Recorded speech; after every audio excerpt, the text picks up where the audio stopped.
Recording now, if that's okay. Okay, lovely. Lovely. So a huge welcome to the final session that we've got organised in LLR, which is building diversity in our Leicester, and Rutland allied health professions workforce. And this has been part of a week-long of celebrations for our allied health professions across the whole of our AHP workforce in our whole system.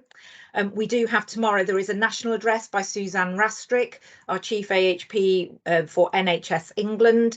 So for those of you who want to watch her live, you can see her tomorrow at 9:30, or you can watch it on recording via the NHSE website. So you will be able to see her national address. And I do hope that tomorrow people will really celebrate the professions, the 14 diverse professions that make up the allied health professions workforce. Really delighted for the session today, particularly after the launch of our new national AHP strategy, which is AHPs Can Deliver. And we will be having a real focus in that strategy and going forward, as the underpinning philosophy of the strategy is around anti-racism and diversity. So really delighted that we've got this session on here today. If we can go to the next slide, Emma, if that's okay. So just to let you know, we've mentioned recording, the usual etiquette of microphones on mute when you're not talking. You can leave your videos on, it's absolutely fine. People don't need to turn their videos off. It's nice to see people's faces. So yeah, any questions if you want to pop anything in the chat, or we will have an opportunity for some questions following on, so hopefully that will be okay.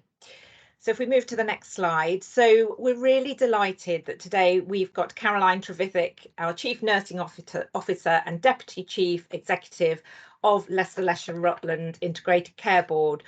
And I know that Caroline is out and about this morning, so she's managed to very kindly find a quiet spot to join us, which is absolutely fantastic. Caroline began her nursing career over 30 years ago. She's got an incredible portfolio and really, really diverse in terms of her experience. She has worked in provider organisations, acute, and also in commissioning. She has an honorary doctorate from Loughborough University. Specialised in infection prevention control, which was very helpful during our pandemic with all that background experience. Even maybe not worked in it a while, it's really, really helpful to have Caroline here.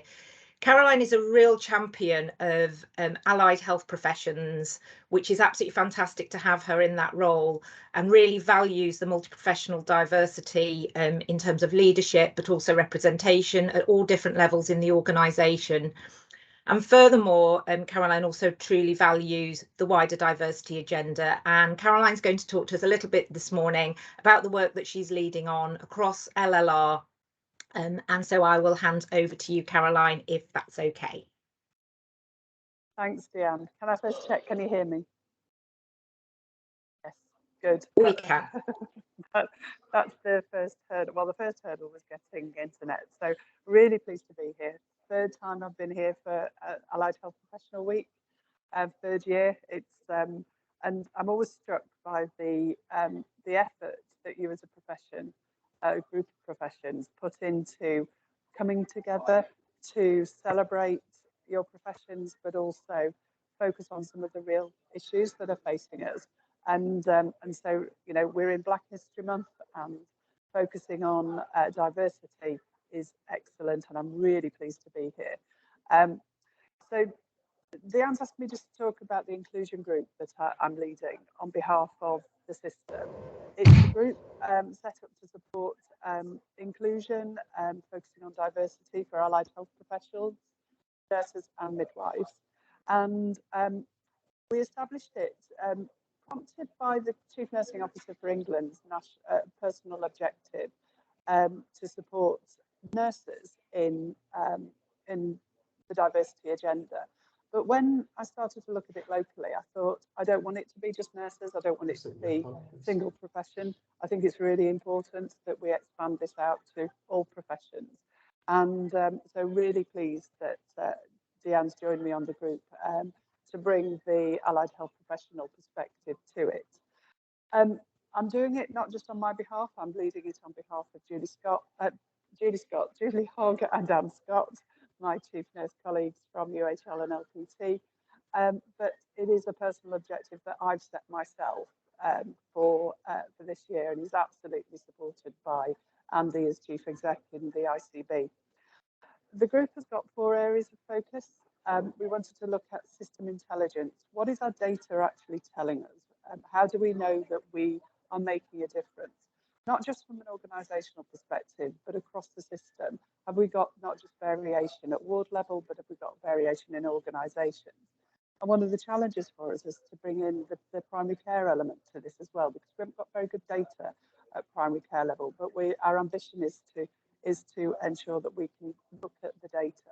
And not just the res data, but look at performance data, look at where people from Black and minority ethnic workforce are being disproportionately put through any kind of performance management process, and look at the reasons behind it and get underneath it to see what we can do to address it. Our second area of focus is around recruitment, to ensure that we've got equitable recruitment everywhere that we look at. And I know that this is an objective for the People Board, but we wanted to specifically focus on our profession and again, make sure that we've got the right people through the whole of the interview process, not just sitting on interview panels, but being involved in job description development, shortlisting, as well as the interview process. Third area is looking at engagement, really thinking about, understand what it feels like to be a Black and minority ethnic member of staff in our system. So hear those stories and not just listen to them, but hear and respond to them. And then a focus on professional development. We know our data tells us that our Black and minority ethnic staff are not the ones that are getting the opportunities for professional development. So what can we do to do that? And this week, really, really pleased, I can see Bina in the bottom corner of my screen there, really pleased to have launched the Developing Diverse Leadership Programme across LLR. And this is a leadership programme for allied health professionals, nurses and midwives that aims at supporting our staff, not just the staff that want the leadership development themselves, but supporting them in conjunction with their line managers.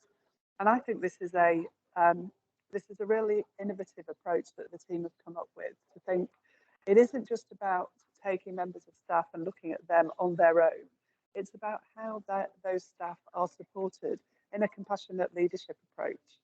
And by bringing their line managers through, alongside them through the programme, it allows us to look in on ourselves and ensure that we are looking for those opportunities for the future, and not just the individual staff members that are going through it. But the programme is aimed at looking at equal opportunity and access for development, focusing on addressing any of the institutional barriers that our staff are facing, developing skills, confidence and knowledge to enable their journey as our future leaders. And I think it's really important that we acknowledge that staff from Black and minority ethnic communities are from the global majority. And so we should be seeing them represented in our senior leadership posts in greater numbers than they are now. But also the programme allows us to focus on cognitive diversity as well. And I think for me, cognitive diversity is something that we haven't really understood and focused on, and how that cognitive diversity can add so much benefit to the work that we're taking forward. So I talked about the fact that it's for the staff and their managers.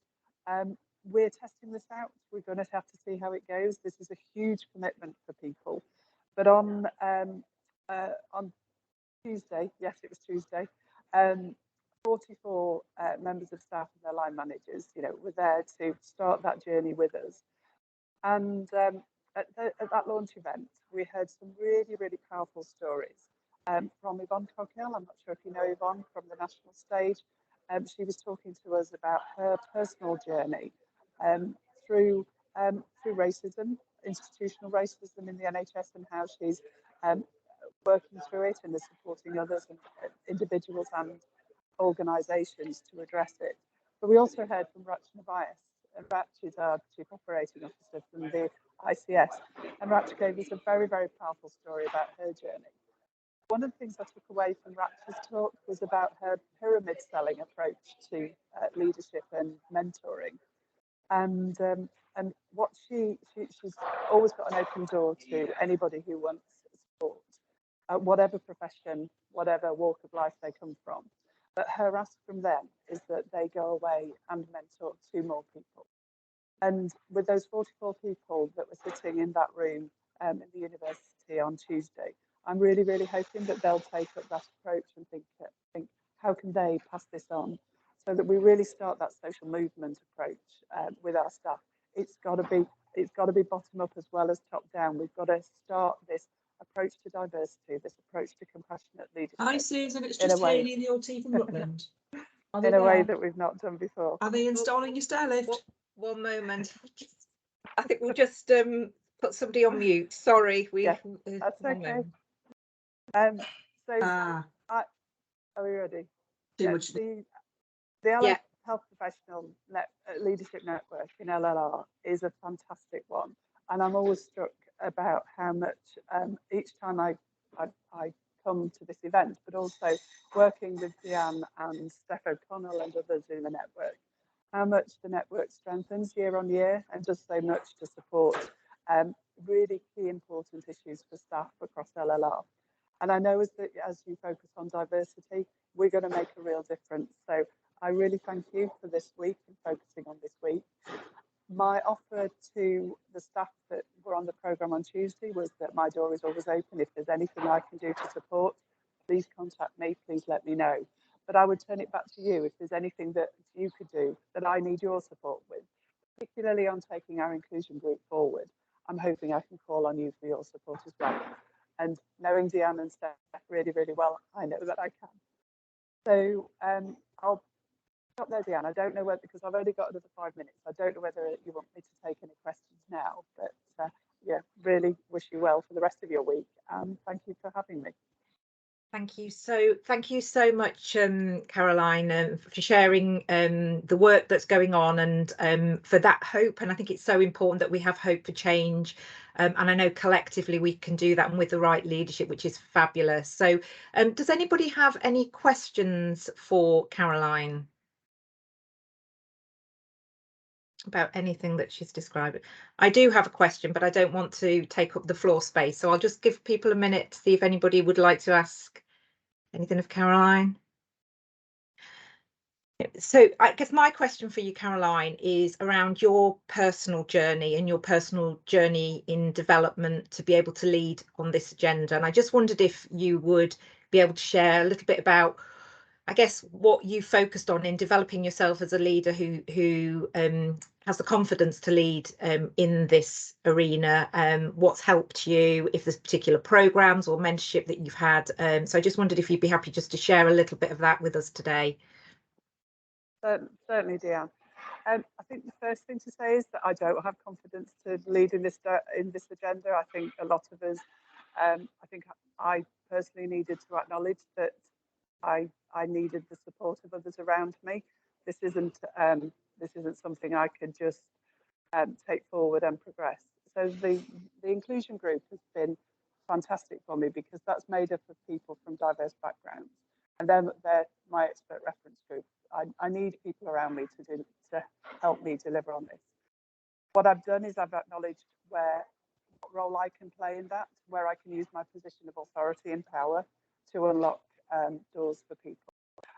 But my journey to this place has been, it's been on a very one-to-one basis, supporting people within my team who I've seen struggling with their personal development, and wanting to mentor them and support them through that process. I've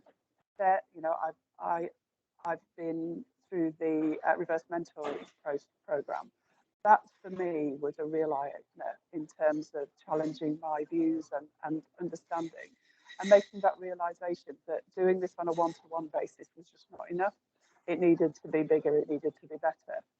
So whilst I'm mentoring a number of individuals locally and across the country, who are working through their own development of diversity programs. I really felt that by taking this leadership role locally and having an excellent team around me, we could pick this agenda up properly and look at it properly and take it forward. So I'm still learning. I'm still thinking about what my leadership journey is on this. And every time I look at it, I learn something new. So I think we have to be open to new challenges. We have to be open to the fact that we need to personally challenge our own understanding and level of understanding and our personal approaches to it. And I think that's what's so, for me, so exciting about working with the group of individuals that I'm working with in the inclusion group, because they're prepared to challenge me. They're prepared to see me as an equal partner around the table, and we can look at where we can all do our individual parts to take this forward as a truly focused programme across LLR. Thank you so much. And we've just got one more question from Paul before we move on. So Paul, can I bring you in?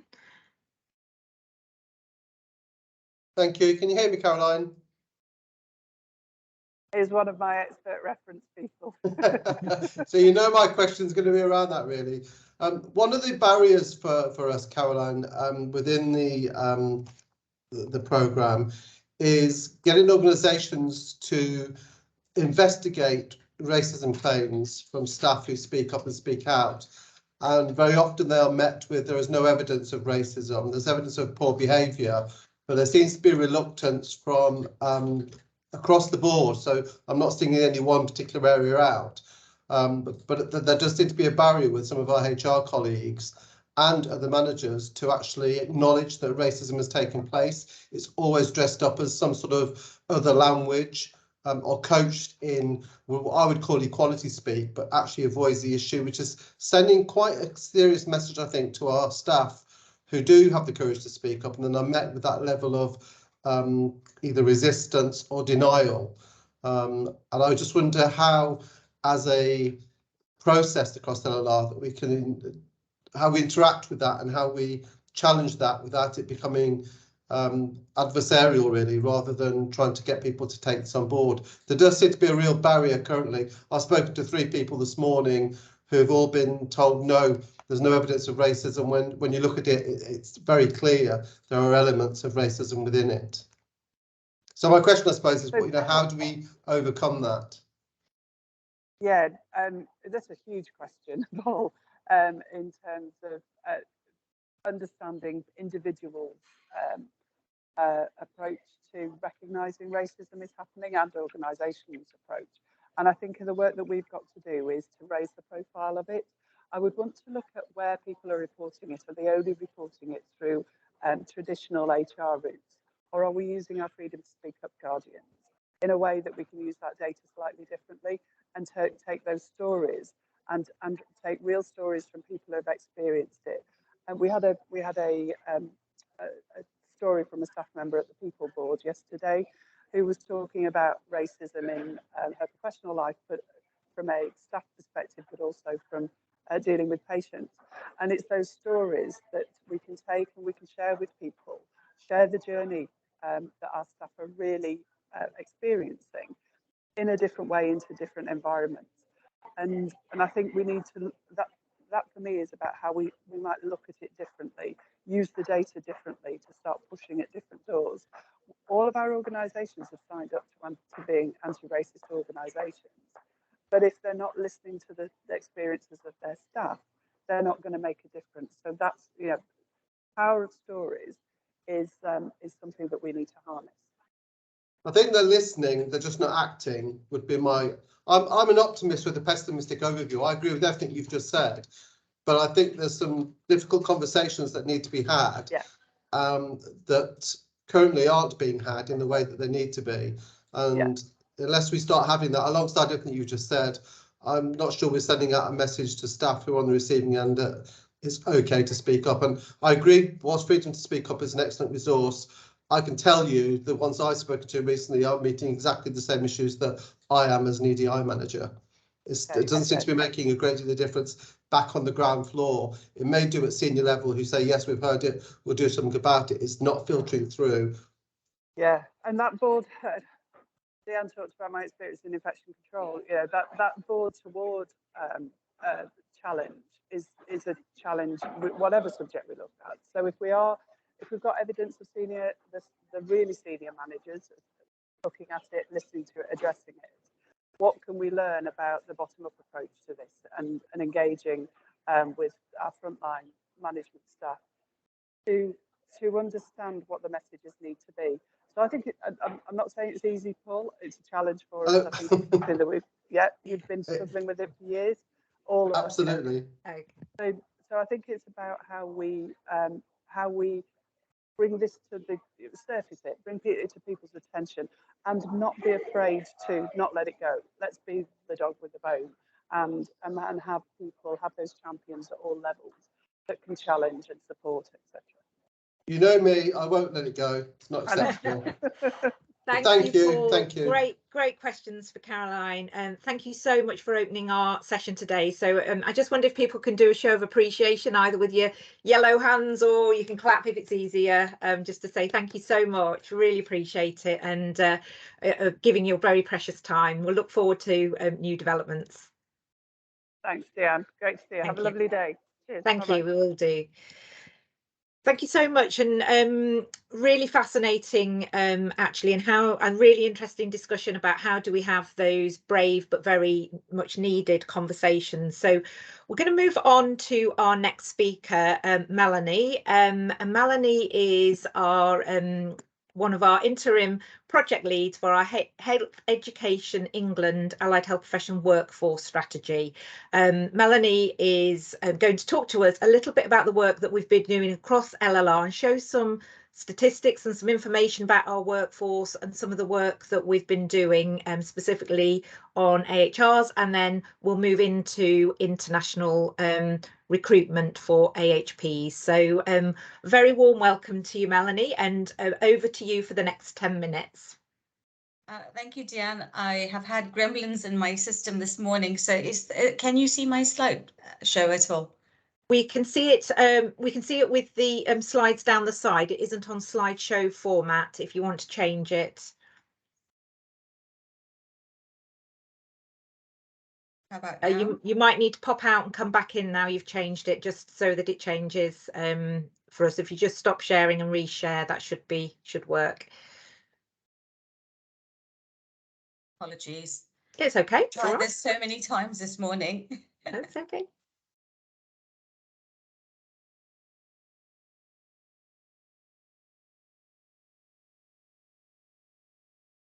That's great. Lovely. Thank you.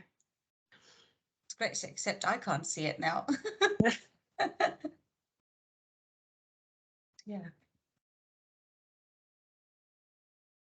Apologies.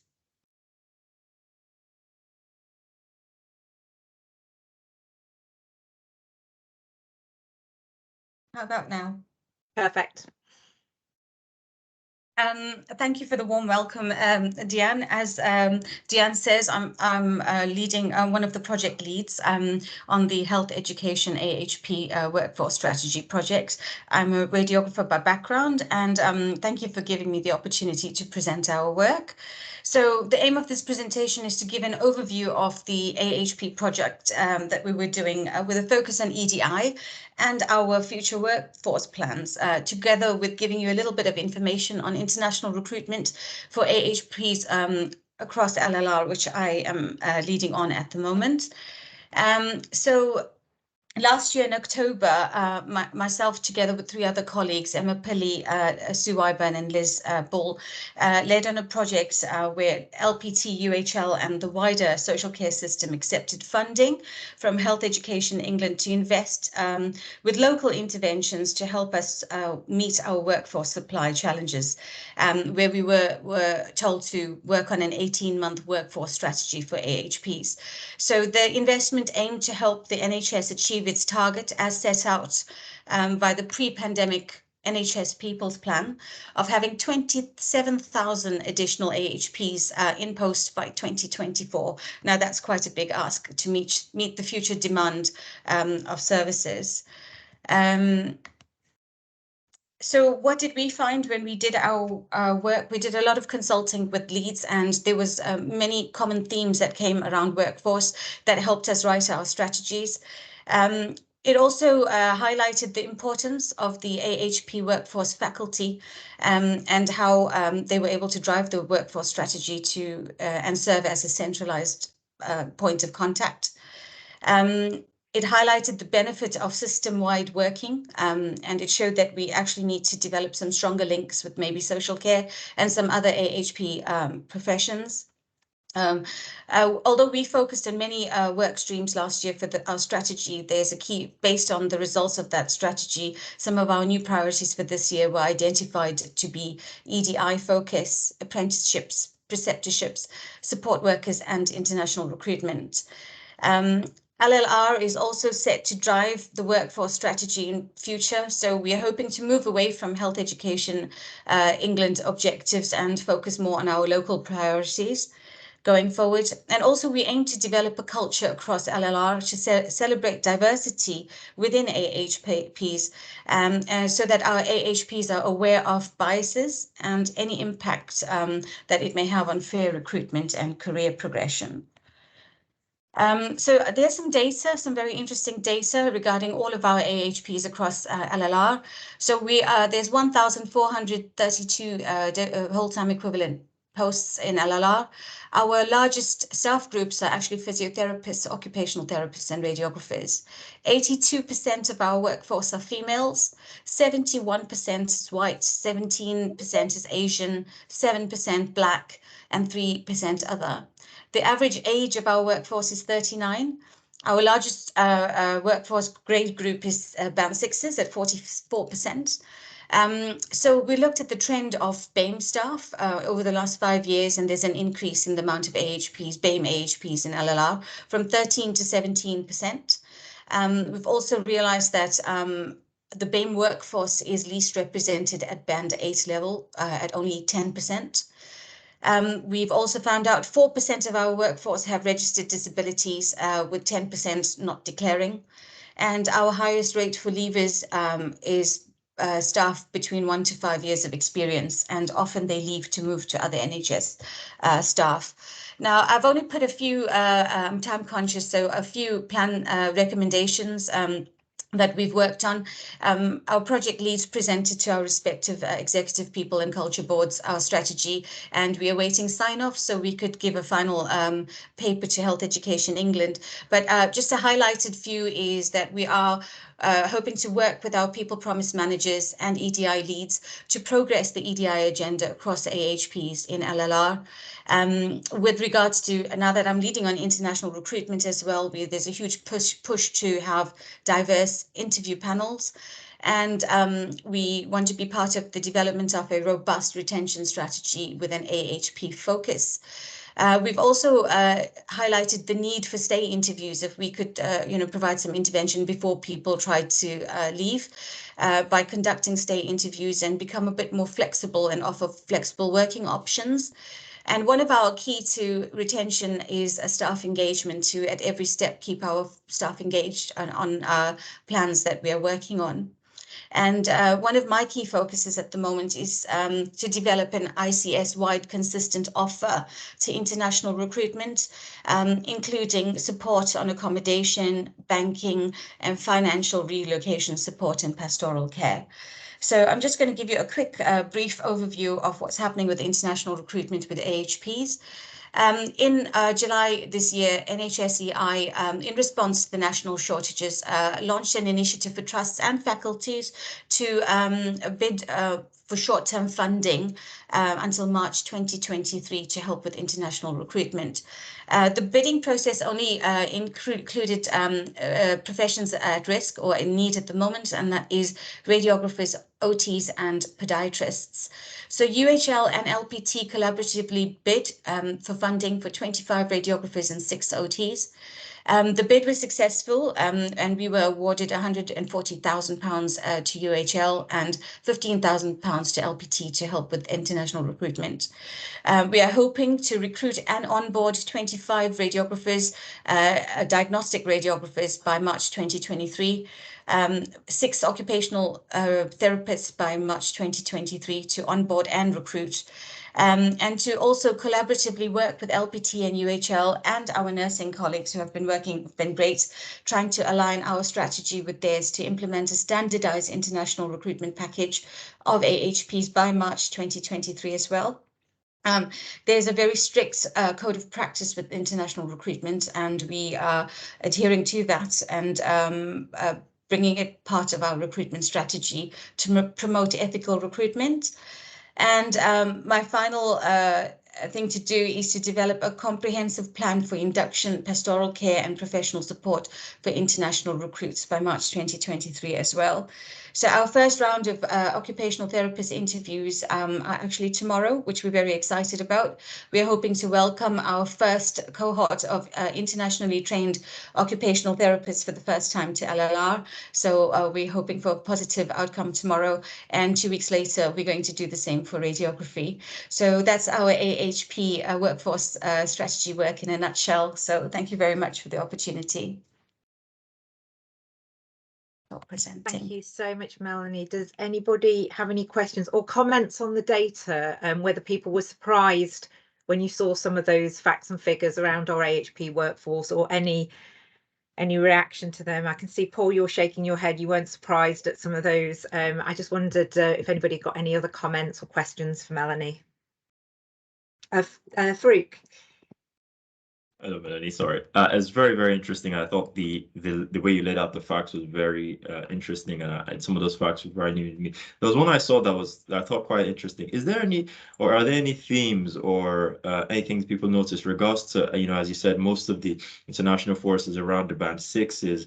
Is there any part, and you said obviously the least representation is around the band 8s.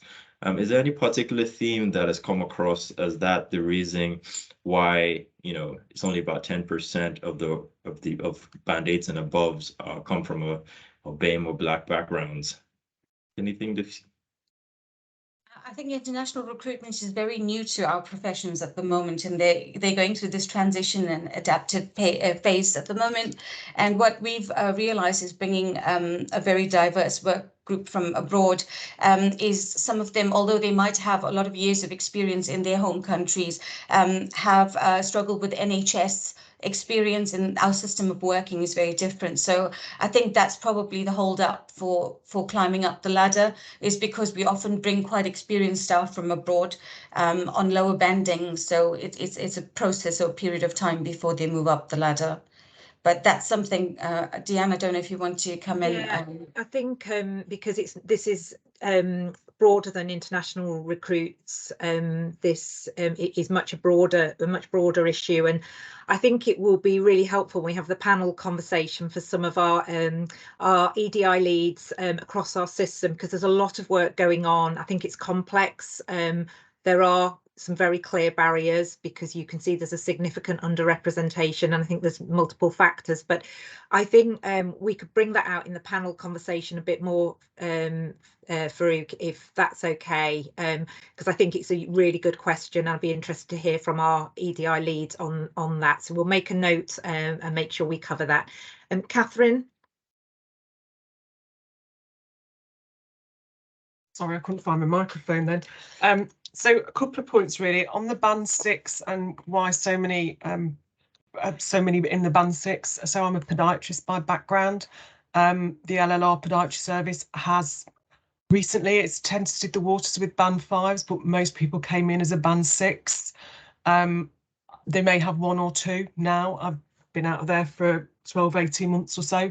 So not all professions have got band 5. So that might be a reason why that's so big. And then you've mentioned about interview panels, and so did Caroline. But I do think it's got to be wider, because there is a statistic for having a diverse panel, but actually to make that worthwhile for the panel, the candidates, and the diverse member of staff who's involved.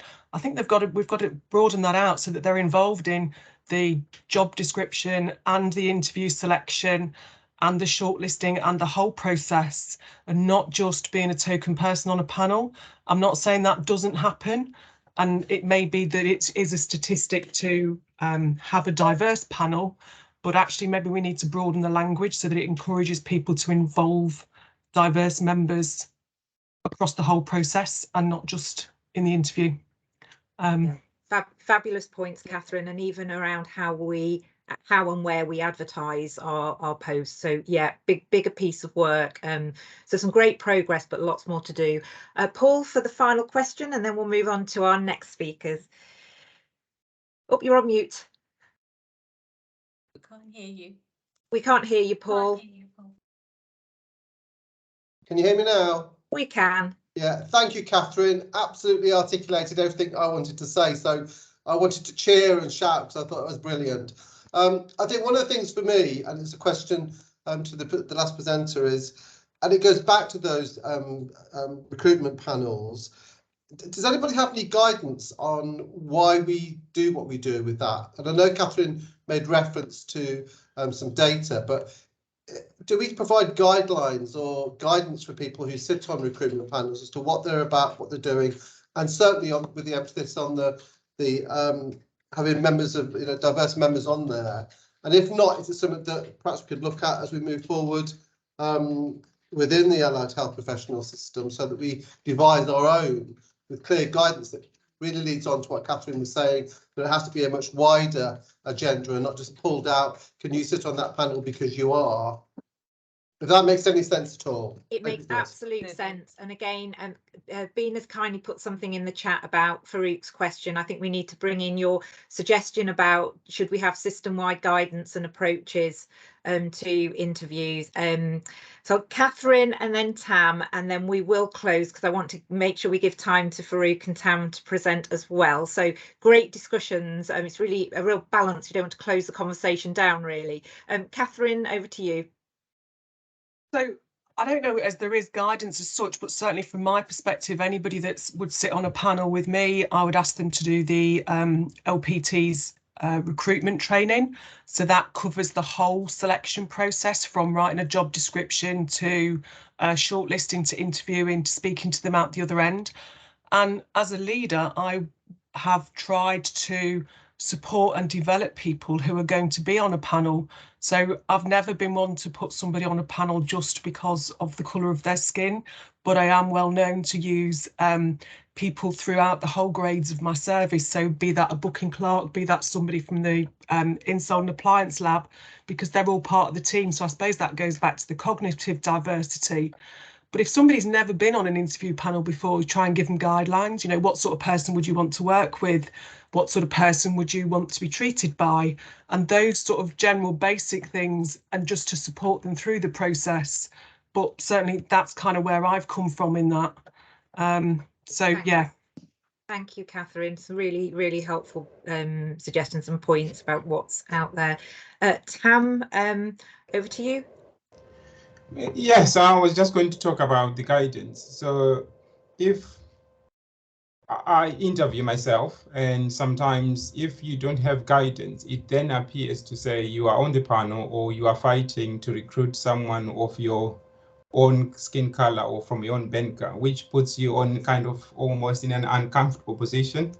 So I think Catherine is really right to say, I think we need to be involved in kind of writing job description throughout the process, so at least we feel we are engaged in the whole process. And I think one of the most important things is to give good feedback for the people that were unsuccessful in an interview, because they will look at the person on the panel and say, okay, oh, why didn't you represent me to get maybe better scores or better chances of getting the job? But if you then have a good opportunity to actually give good feedback, they will understand what their shortfalls are, apart from the kind of BEM issue that we're talking about.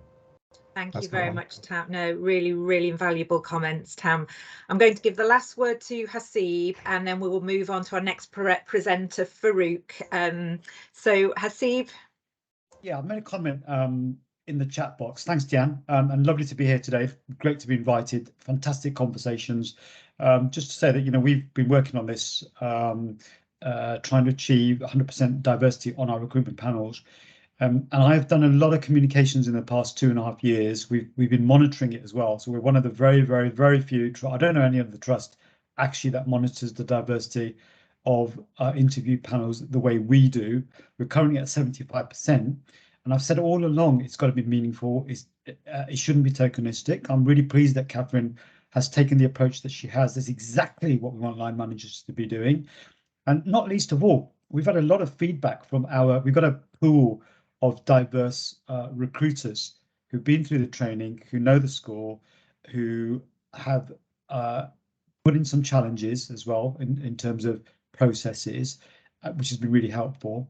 But also they've said that they've learned a lot as well in terms of sitting on panels, understanding the processes, learning from actually candidates coming along, those that have done well, those that haven't done well, and their learning has grown. So I think there's massive benefits, but it is about culture. This is about culture. And why is it that we have diverse panels?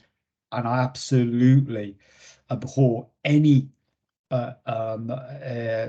inclination that there is tokenism that's going on. And I've always said, if you feel that, don't sit on a panel and flag that. And we've had, just to say that our own Chief Executive, Angela Hillary, has actually stepped in where people have actually been asked to sit on a panel for tokenistic reasons and they've not been listened to.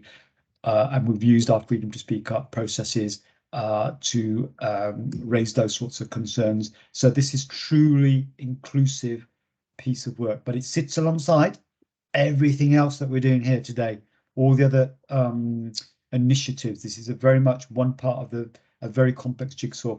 Diane, thank you very much. Thank you so much, Hasib. And I'm going to move on to Farouk. But just before I do, Melanie, there's a comment from Tony in the chat. If you could just reply in the chat, that would be great. That's about recruitment. Some fantastic comments in the chat. So please do have a look, and we will continue this conversation because we've got panel discussions following our two next speakers. So any thoughts you've got, burning thoughts, just hold on to them because you'll get the chance to say them again and we'll continue. But I do want to make sure we give time and space to two of our allied health professions who work in our system, who have come to share their career journeys with them, their personal stories. Delighted to welcome first of all to Farouk Bello, who is a physiotherapist who works in community health services in Leicestershire Partnership Trust.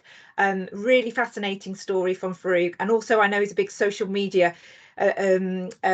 Am I allowed to call you that? I don't know if you'd really want to be called an influencer, but I know you have a great social media presence, a great energy, and thank you so much for coming to share your story today. Well, thank you very much. Yeah, I don't particularly like it. I don't think I'm an influencer yet, but I try. Thank you for bringing me on. I have a lot to say, but I will keep it as within a reasonable time as best as I can because I'm aware there's a panel. One of the reasons I asked the question is that I'm Farouk. I'm from Nigeria and I work in LPT now for about almost 2-3 years now since I qualified. So my interesting story is almost very routine to quite a few other people, but I am aware that I am part of a very specific demographic of individuals, which is one, I'm a Black man, two, I'm from Nigeria, which I'm on a visa now, so I'm an immigrant as well, as you can claim, and three, I'm a male physiotherapist. And so those are very, very specific traits that you're not going to find so many other individuals who fit all those boxes, but there are individuals like myself out there as well that need the representation. That's why I'm very happy to be able to speak today. One thing I'll give a rough background of how I've gotten to this point in front of your screen at this moment. So I grew up in Nigeria. I did my secondary school in Nigeria, primary school, secondary school, all the way up to university before I came here. So I came here, did my foundation degree and my foundation and my physiotherapy bachelor's in Coventry University.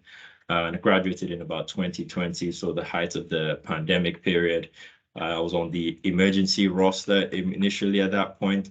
And when I came out of university, I applied for many different jobs, just in the NHS, because I wanted to remain in the country, which is a sentiment shared by a lot of internationals that I've spoken to as well. They come out the university, they might not get a lot of support coming out the university because, your visa ends on the 10th of September. You have to either have a job before the 10th of September, or you have to go back to your country as soon as you finish, which is I think very brutal, considering someone who spent 4 years, paid international fees. So it's a very, very daunting time, especially when someone's graduating. Fortunately, I come from a privileged background, even as a Nigerian man, where my parents were able to fully support me, get me to an extent with some lawyers to support that process of making sure that I apply for my visa on time. So I'll recognize that in myself as well.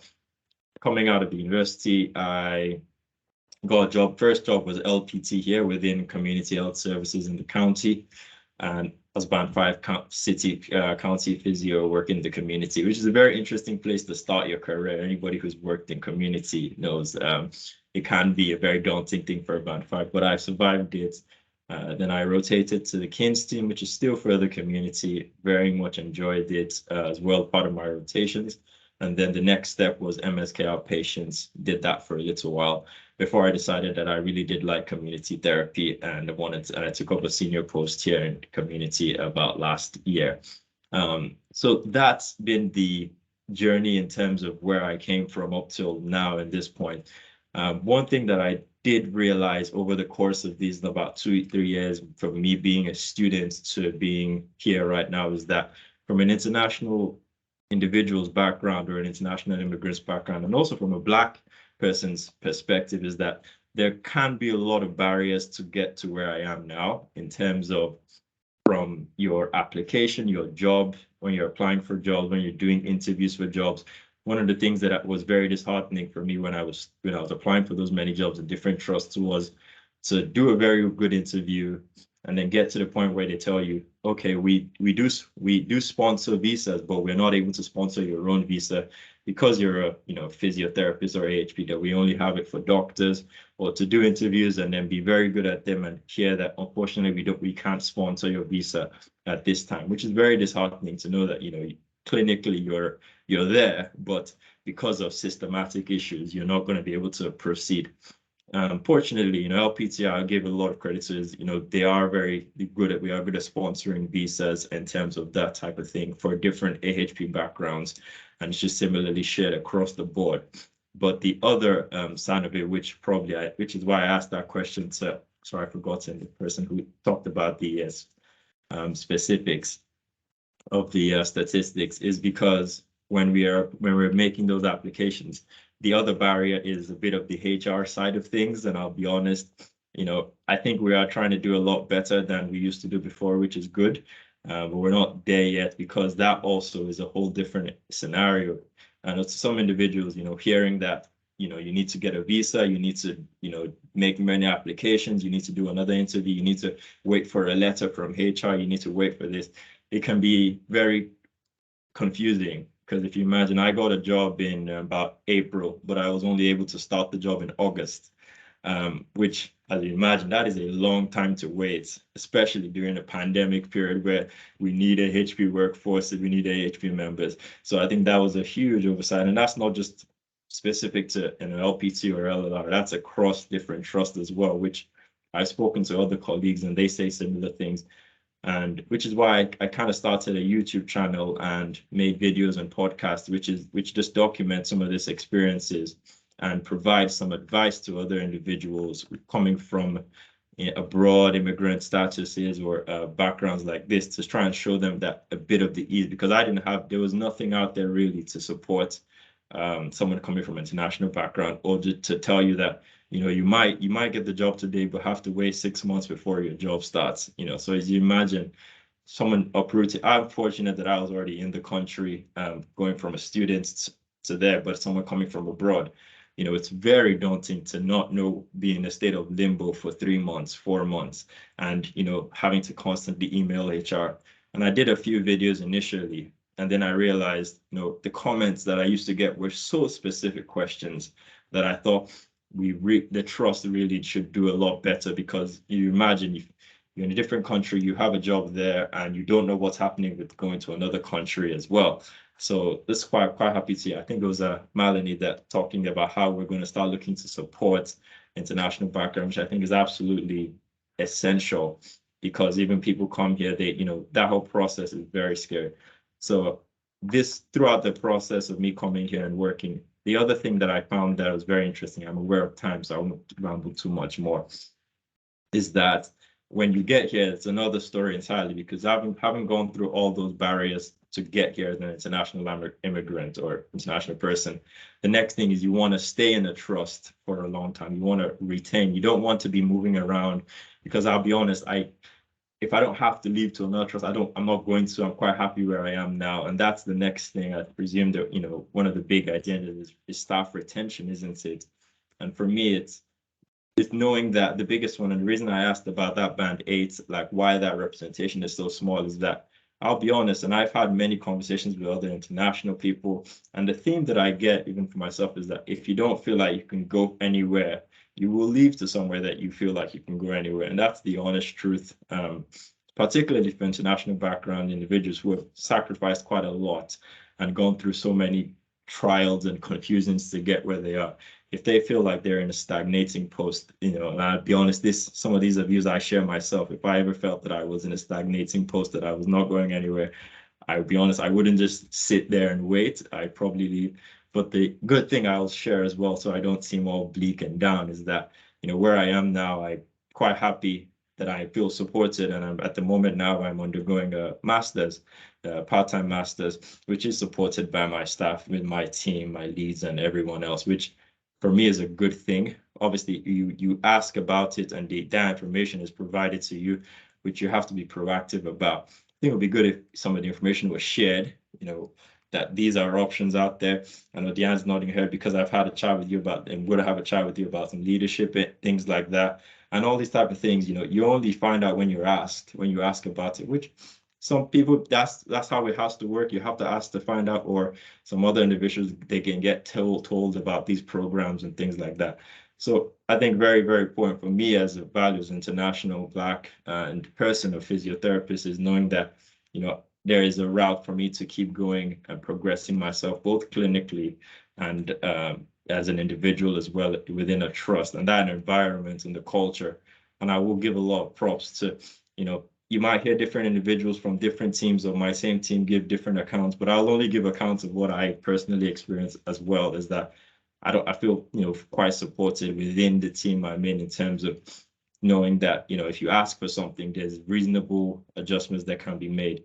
Not saying that there are no issues at all. There are the issues, which I won't talk too much. We'll leave for the panel side of things to have further discussions, but that is more or less my story of how I've gone from, being from Nigerian students to university here, to then working LPT as a physiotherapist. But I will also say that one last thing before I leave it to my colleague there is that I have heard, and one of the reasons I know BAME listening events is that sometimes people from my background, international, Blacks, they do sometimes feel stymied in terms of they don't feel like they can get to the next step, which is why I really asked that question again, is that I've heard from many other people. I'm still young in my career, but I don't want to get to that point where I start feeling like there's no way up. And there's no way else. I just have to stay where, which is very common themes. And I'm sure if you ask many other individuals from Black backgrounds or other minority backgrounds, they'll tell you similar things, that they get to a point where they don't feel like they can progress anymore, or there's so many barriers. And as Paul said, one of those barriers is racism as well. And that unintentional one, where your manager might not be purely racist, but might not see the reason for you raising up this or going to them about a racial issue. They don't really, either personally don't care so much, or they don't have the tools to deal with, these type of things. Because again, it's something that I'd say recently within the last 2 years is that we've started trying to promote a lot more and change cultures around different places, but there's still a lot more work to be done. But I think, as long as that work is being recognized and acknowledged, and we are going in the right direction at the very least. Great, thank you so much. We could listen to you all morning. Absolutely fascinating. I hope, are you able to stay around for the rest of the session, or do you have? Yes, brilliant. So we'll hold the questions for that people may have questions or comments to put in. Absolutely amazing. And Hasiba's put fantastic. Blessed to have you at LPT. And yeah, reverse mentoring. We've got some time together as well. I just think we have to take up your challenge of how do we make sure that people, you know, regardless of your background, have those opportunities to progress into senior roles. We need to keep people like you. So you've given us the challenge, and we've heard it loud and clear. Absolutely inspirational, amazing. That's fab. So I'm just going to bring in Tam as our next speaker. Tam, are you good to go? Yes, I will try. Fabulous, fabulous. So Tam is a developmental lead for a superintendent radiographer, works at UHL, and is also coming to talk a little bit about his journey. Tam is now in a role where he is supporting others and leading others. So I think when we spoke before this session was particularly looking at what he's learned from how he's been led to how he uses that to lead others. So Tam, really delighted to have you here. It takes great courage to come and do what you and Farouk are doing, share your personal journey. So huge thank you. So if we just take about 10 minutes for yours, it doesn't matter if you don't take the whole 10 minutes, but that would be super. Thank you very much. Yeah, thank you, Dan, for introducing me. And so my name is Tambrai Dangaiso. I'm development lead radiographer at LRI in Leicester Radiotherapy Department. I'm also kind of joint deputy head of the department. Thank you, Farouk, for sharing your story. Our journeys are quite similar, but they are also different. It's amazing to say, okay, I trained in Zimbabwe, a former Commonwealth country. You came from Nigeria, which is Commonwealth now. And our journey into England are almost similar. So I hope by sharing, because I'm already band 8 at the moment, which is, I always kind of like, oh, it's only me. Why should I talk about me? It's very uncomfortable. But if I listen to Farouk's story, I think just by sharing our similar journey, and hopefully he can be motivated to say, okay, all the little resilience that he needs to get to where I am and even beyond, my story can be helpful, I hope, at the end. So I'm just going to speak about myself so that at least one, I'm visible, two, just kind of someone from my humble beginnings, immigrated to England and working as a kind of deputy head of a department, which is quite good. So I was born in a family of 8 children. I'm the 5th. And I grew up on a communal farm in Zimbabwe. Someone told me, I think Zimbabwe is the last African country to have independence from British rule. So, which kind of explains when you listen to my story going forward, to say my adaptation to this country wasn't as challenging as other people, because all our healthcare, our education system was almost mirroring the English system. My mom and dad worked so hard to kind of afford my education in boarding schools so that at least I could get good education. I trained to be a radiographer between 1998 and 2000. That was in Zimbabwe, and I worked my first job in a different hospital in southern Zimbabwe from 2001 to 2003. It is at that time I met my current wife, and we've got 2 children settled in England, which is good. And so I relocated to England in 2003, around April time. So I think there was a shortages of radiographers in UK. There were lots of agencies from this country who came to recruit, and I came through that initiative. I had my work permit, so I actually came to England with a job already. So I had my HCPC registration. So all the challenges that Farouk was talking about, at least I circumnavigated those. So I came in, settled. And again, because Zimbabwean health system and English were almost mirrored, I came in as a Band 5 radiographer, and I got to be Band 6 within a year of me coming here. And so in 2005, I moved to Leicester because we're starting a family. London became too hectic for us. And we also, UHL has got a really good employment for BEM staff, and we've got lots of Zimbabwean staff who work in UHL. So I had a community to come and join. So moving to Leicester was quite advantageous for me. So I came in 2005 as a Band 6 radiographer. Then in 2007-8, I got to Band 7 superintendent radiographer. So all my progress was been quite smooth up to then. And I was Band 7 from 2008, I would say, to 2019. You can now see, say, okay, from being a Band 5 in 2003 and 2008, I was already Band 7. But it took me up to 2019 to be a Band 8 radiographer. So I think when we look at these statistics, I kind of almost mirror those statistics. So hopefully I'm just going to give a little bit of background, say why is it the way it is. Sorry about the phone. I can't really say, because I think one of the problems that I find about creating kind of BEM groups is you join people who have got completely different backgrounds, different cultures, and just classify as the one person fits all, which they will save that time for another discussion. But for me, it was just that my strength as a radiographer was my good patient care and my technical ability, because radiotherapy is quite a technical profession. So irregardless of the challenges that I had, let's say I'm missing people from home, you always experience nuances of racism, and my background culture is different in a new country. But if I knew I could go to work and perform without, because if you're good at a job, you're good at a job, there's no, you can override so many cultural or personal relationships. So that made me quite resilient in terms of being Band 7 and below, because work wasn't stressful, because I knew I had, if you speak to a patient and they are thankful and you feel the feedback straight away that you are doing a decent job, it's easier.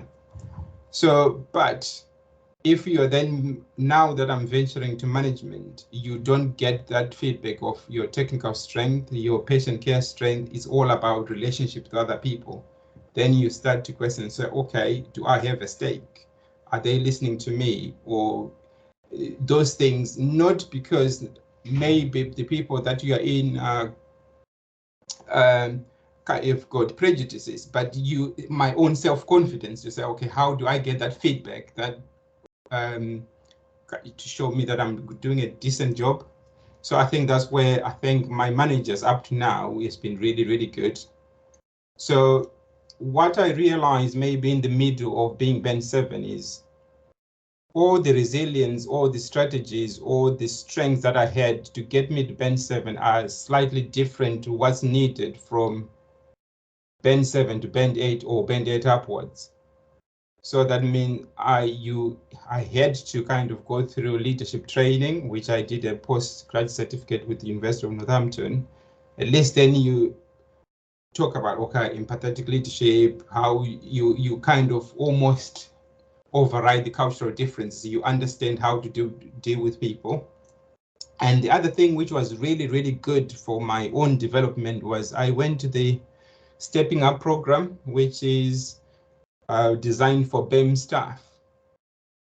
What was really, really good is they hammered into me to say, on your journey up, try not to strip yourself so that you fit in.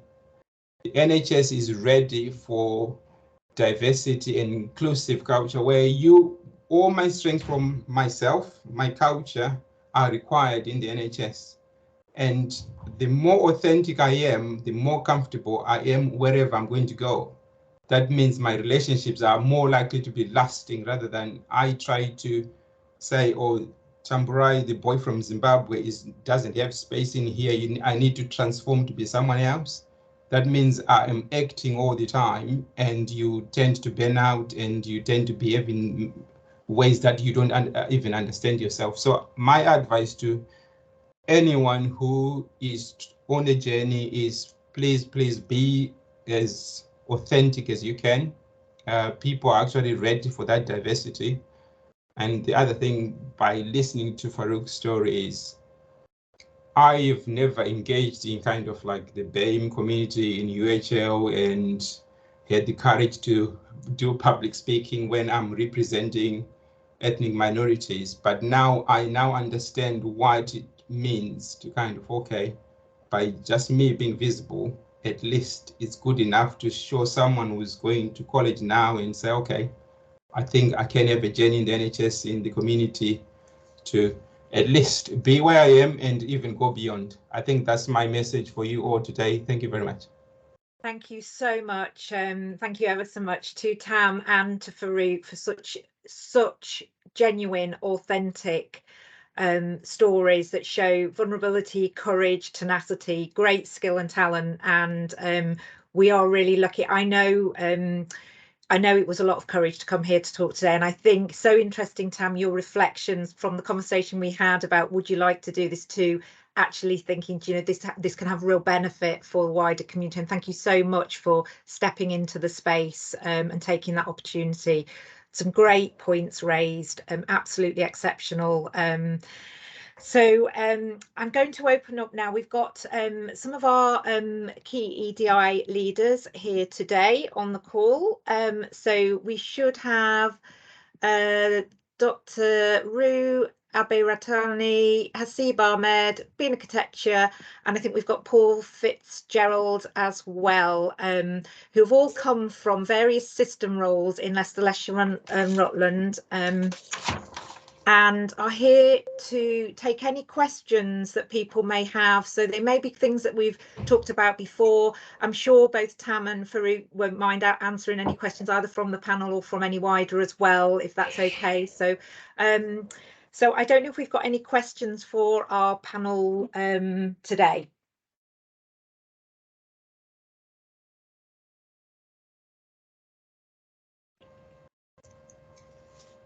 We've gone very quiet on me. We'll just give people a moment and Yeah, while we're waiting for the questions, yes. This is Hasib Ahmed, Head of Equality, Diversity and Inclusion at LPT. Just wanted to say something that I just wasn't fast enough to type into the chat box. I'm quite a fast typist, but my brain works quicker than my fingers. In terms of Tam's presentation there, and Farouk's, my brother, I'm gonna take this to a personal level. I've got a brother who trained about 2-3 years ago. He's 38 now, and he's had various ups and downs in his career. But basically, he trained to be a radiographer, and he moved up north to Northumbria. And I said to him, "Why on earth are you going to Northumbria? Come to Leicestershire. Be one of our radiographers here." But anyway, he was hell-bent, and him and his wife went up there, and he's experiencing a lot of racism from colleagues, both overt and not overt, to the point where he's actually just become locum. He's gone on to agency and moved trusts. And I just want to say that in terms of hearing your stories, the powerful stories, and he's brought up in the UK, born and bred, pretty much. But to hear you moving from one country, I'm always really incredibly impressed when people come from overseas, including my parents who came overseas. I'm not sure I could do it, moving from one country to the next. But to build that resilience and move through the ranks and keep going and speaking up today is phenomenal. I don't think we should underestimate, you know, how you've done that. And you are an inspiration. And I think you will be role models, absolutely 100% for others. I wish my brother could hear your stories, because I think even for those of us who are, and I think Tam's quite right, when you talk about Black, Asian, minority, ethnic, you lump everyone together. and we start using that term BAME, which I don't like, I'll be perfectly frank, either. I think to come along and be authentic in your own space, to reflect your own culture, be yourself. For others, wherever you're from, people who look like us, black and brown people, who can often struggle, actually. We don't know what's going on in other people's minds, right? We've all got our personal journeys, but to hear those stories and to come together in solidarity and work together to help one another to get to where we want to be, our aspirations, I think is a wonderful opportunity. And I hope we carry on, because I think this is the way that we actually move forward and progress in terms of our careers, in terms of our happiness in our organisations and in the communities that we exist alongside our white allies. I just want to say that, Diane, because I'm very moved. I feel very moved, I'll be honest with you, hearing those stories, and so eloquent and so wonderful. I hope you carry on. Please do tap into some of the stuff that we're doing, and reverse mentoring, developing diverse leadership. We've got a program that Bina and I will talk about in the system. We need you as role models to come and say, look, you know, Stepping Up program is a very similar program to what we're delivering at the moment in the system for our allied health professional. And sorry to steal your thunder, Bina, because Bina is the woman who's actually made that happen. I'll stop there, Diane. I just felt very strongly. I felt moved to say something. I don't think there's anybody on this call who hasn't felt moved by those stories. I personally have, and I thank you for articulating that and summarising, I think, what probably a lot of people, and for sharing your personal journey as well. Just, yeah, incredibly powerful. And yeah, thank you. I'm just going to come to Rue first before I bring in two other questions, because I'm assuming you want to comment on that as one of our panel members. Would you like to come in? I can't wait. I was just going to say a few things, but in the absence of questions, but if people have questions, then I'm very happy to wait. Okay, well, we'll come back to you if we've got time. Definitely, that would be great. So we'll just see what our next questions are. I think we had Ali Tempest was first. Welcome, Ali, from De Montfort University. Great to have you here. Hi, thanks. It's really good to be here. Thank you. And just very inspiring to listen to. I've also got a student with me today. I'm not going to embarrass Umaima by making her speak, but my student is a front runner who's doing some work with us around decolonisation and looking at equality, diversity and inclusion across the AHP, well, in speech and language therapy in particular. So I've invited her along. I hope that's okay, just to get some insights. But it's a comment and a question, really. I'm really interested in both Tam and Farouk's kind of ideas around authenticity, and recognise the kind of challenges about how to be authentic at work. And I guess, you know, it might kind of be quite an experience for lots of people. How are we real in work, and how does work help us be real? And I think we've got a lot of learning to do around that. And I'm interested in it, particularly in education with our students, because I see our students come in. We really encourage, and hopefully our groups are becoming more and more diverse. And many of the things that you talked about today kind of echo for us. But I feel that that's the point that we really need to be talking about, holding on to your authenticity, if that's the right way of describing it, and that we need to be doing that with our students as they're coming through, and that students, when they come onto placements, that they feel that they can be authentic. And that's really hard, because there's that power hierarchy almost in the placement kind of tutor supervisor role, and then the student. So there's lots there. It's not a specific question. It's more of kind of a comment and a recognition that, you know, authenticity is really important, because that's where the true self is, and that's where we see diversity happen, because we can be our true selves. And that's really the richness and what we need to serve the populations that we're working with in AHP. Thank you, Ali, and we absolutely welcome your student here today, our future workforce, and I hope your students managed to get something out of today's session. Really important points around authenticity. So if I come to Rue, you probably can probably respond to some of that in your response as well from Ali around how do we retain that authenticity and going forward. But I know you've also got other comments you would like to make as well. Thank you. So for those of you who don't know me, I'm Rue. I'm a geriatrician by clinical background, but I'm also Director of Health Equality and Inclusion at UHL, which is a fairly new role. So it hasn't existed before June of this year. Hopefully some of what I'm going to say is going to address Ali's comments, but then might generate some more comments as well. So obviously as a woman of South Asian heritage, so much of what I've heard today has really chimed with me, really resonated with me.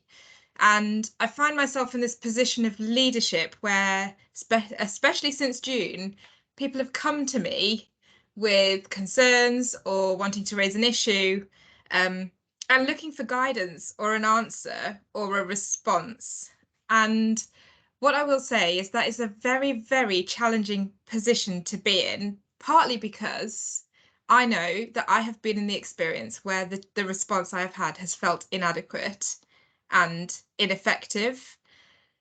So then the word I've been using around that is integrity, not authenticity. And I wonder if actually they're interchangeable, because for us to show integrity around this, we have to be authentic.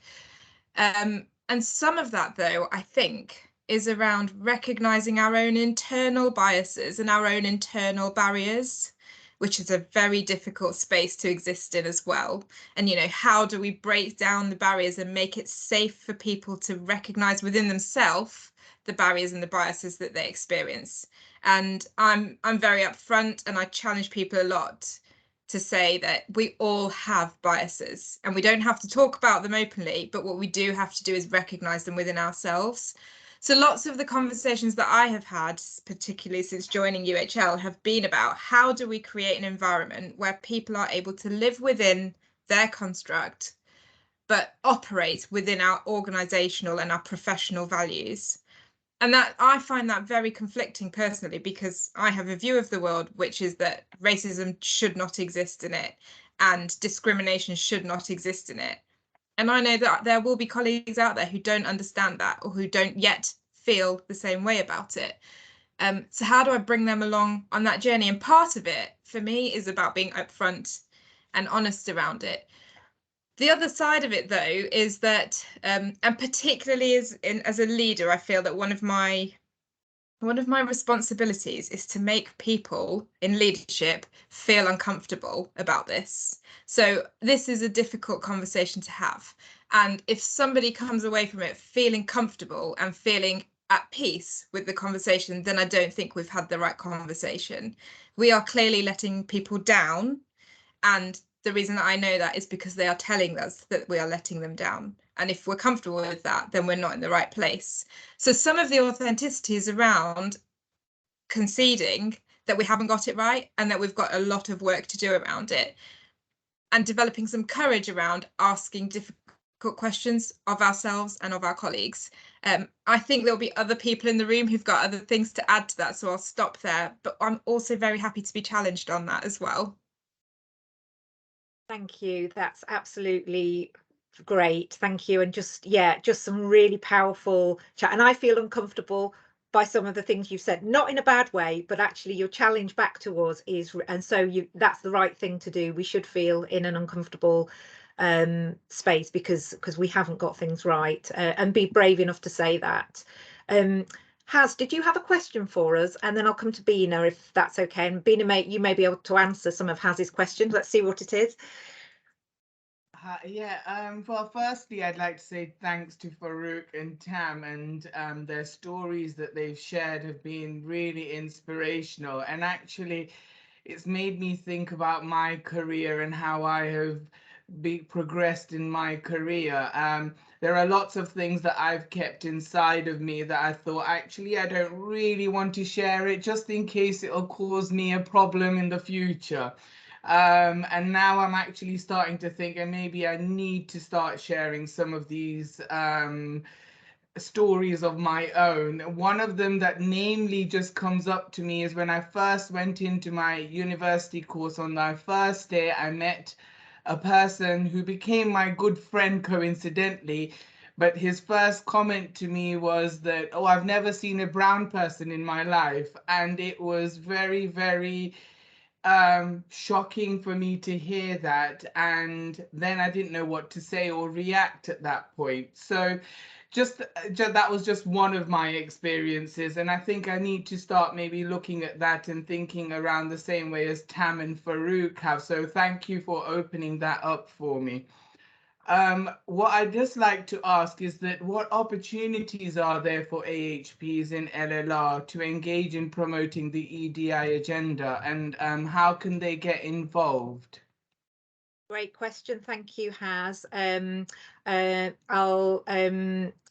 come to Bina for that answer, if that's okay. But I'm sure Hasib, Paul and Rue may also want to chip in. So Bina, to you first, if that's okay. Fantastic, thank you very much. Good afternoon, everyone. My name is Bina Katecha, Associate Director of Systems Leadership and OD, and I just have to say I am so inspired. I'm really pleased to be here and joining you in your AHP celebrations.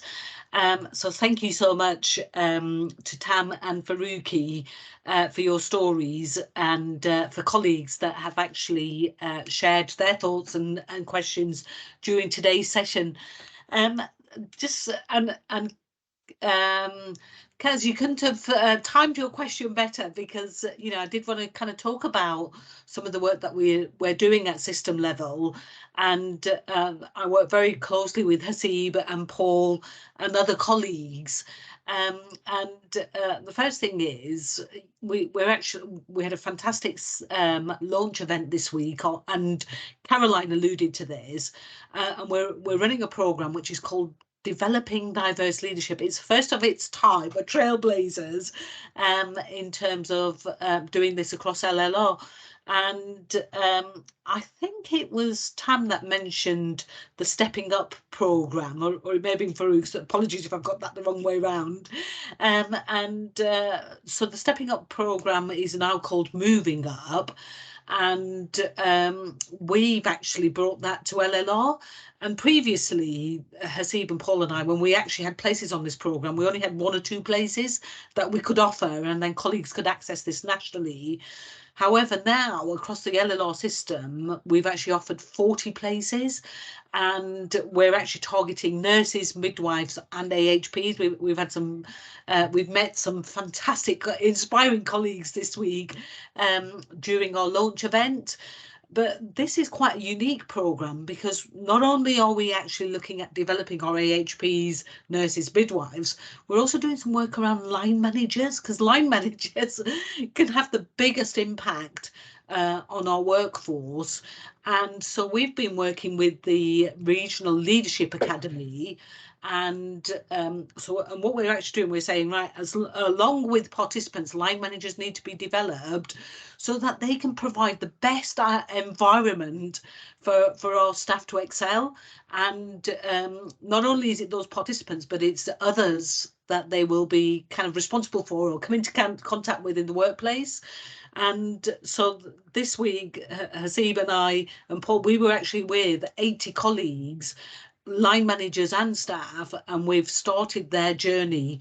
And what came across quite strongly, because it was amazing, Yvonne Coggill joined us this week, and some of you will know Yvonne Coggill, and she talked about her experience along with Rachna, and authenticity came up as a strong theme.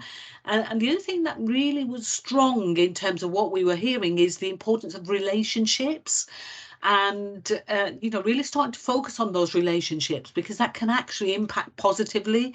So you know, there's lots of support out there, and it's really important that you know, you find your sponsors, you find leaders that are actually going to support you, and because that can be hugely valuable in terms of your career progression. And if you've got any thoughts around that, if you want any help with that, then please do approach either myself, Paul, Hasib, because we're really keen to help as many of you as possible. So there is something about relationships and really getting those contacts and sponsors that will kind of help you with your career progression. I think that's really, really critical. I think the other thing that we're actually doing, and I just wanted to share with you, Hasib and I are leading a program of work across the system around cultural competency. And as leaders and managers and staff across our organisation, what's critical in order to be able to ensure that our staff have the best possible experience and we provide the best possible care, just building on Rue's point, we really need to do more around cultural competency. And at the moment, across our system, Hasib and I are kind of working with our partner organisations, health and social care, in carrying out a 360 assessment. So this is about individuals understanding their own level of cultural competency so that they can do something about it. And we're using this, we're going to kind of collate this so that we've got a system understanding of what's our maturity around cultural competency so we can do something at the system level. And we've got, across our organisations, we've got a number of over 40 cultural competency enablers. These are people that are actually going to help us take this agenda forward. And it's something that's new to the system, but such an exciting initiative, because this helps our staff understand different cultures, understand different experiences in order to be able to provide the best possible experience for our staff, but also it's about improving patient care as well. And that's a really, really exciting programme. And then finally, across the system, Hasib's leading some work around reverse mentoring so that we can start to understand different cultures, different experiences. And we want all of our colleagues that are here to be really connecting into that programme. Because actually together we can actually make a huge difference, and we've all got a part to play in this. And we want you engaged, we want you involved, and we want you to be supporting us as we take this work forward. I'm actually going to, sadly I have to leave in the next few minutes, but I am going to put the details of our LLR Academy. I'm going to put my contact details, personal contact details, because I do feel so strongly about this agenda, this inclusion agenda, and I'm really happy to kind of work with as many of you as possible. And we've got a fantastic team. We've got Hasib, we've got Paul. It's fantastic that Rue's now joined our system as well. So really, really keen to work with you and support you as best as I can. I'm going to stop there. Thank you. That's okay, and we are literally just coming up to our last minute, so we're just going to be out of time. I'm just wondering, Tam, Farouk and Rue, would you pop your comments or thoughts in the chat for us so people can see, so they don't get lost? And I'm sorry we haven't got even longer. It's been fantastic discussion this morning, and I just want to say a huge thank you to Emma and Laura, who've helped support and organise today's session, to the speakers, to our EDI specialists from across the system, and everybody who's presented. And I'll just finish with a personal reflection for myself.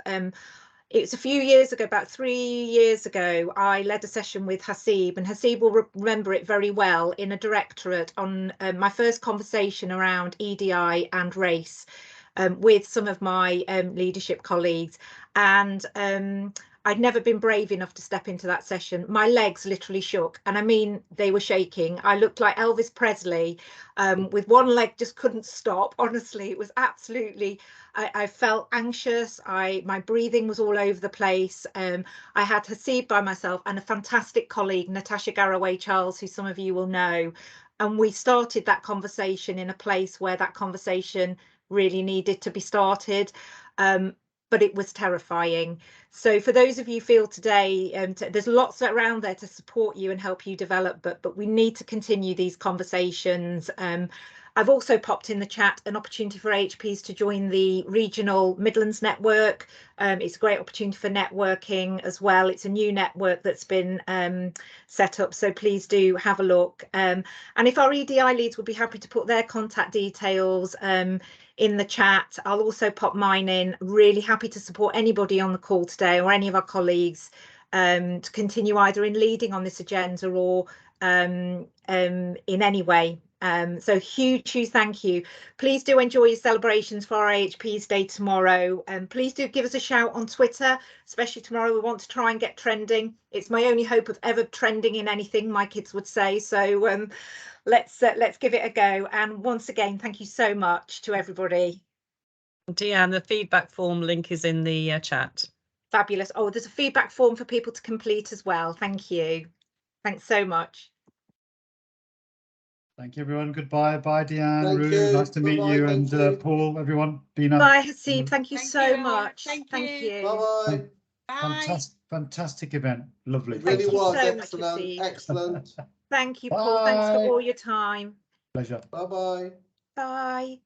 Tam and Farouk, I don't know if you're still there. I lost him. I think I might be too slow for him. I'm still here. Oh, yes, but do you want to hang on a couple of minutes, Farouk? Sure. I'll see if I can dial Tam back in, actually. I'll see if I can do it. Let me stop recording. Deanne, I'd like to say that was amazing.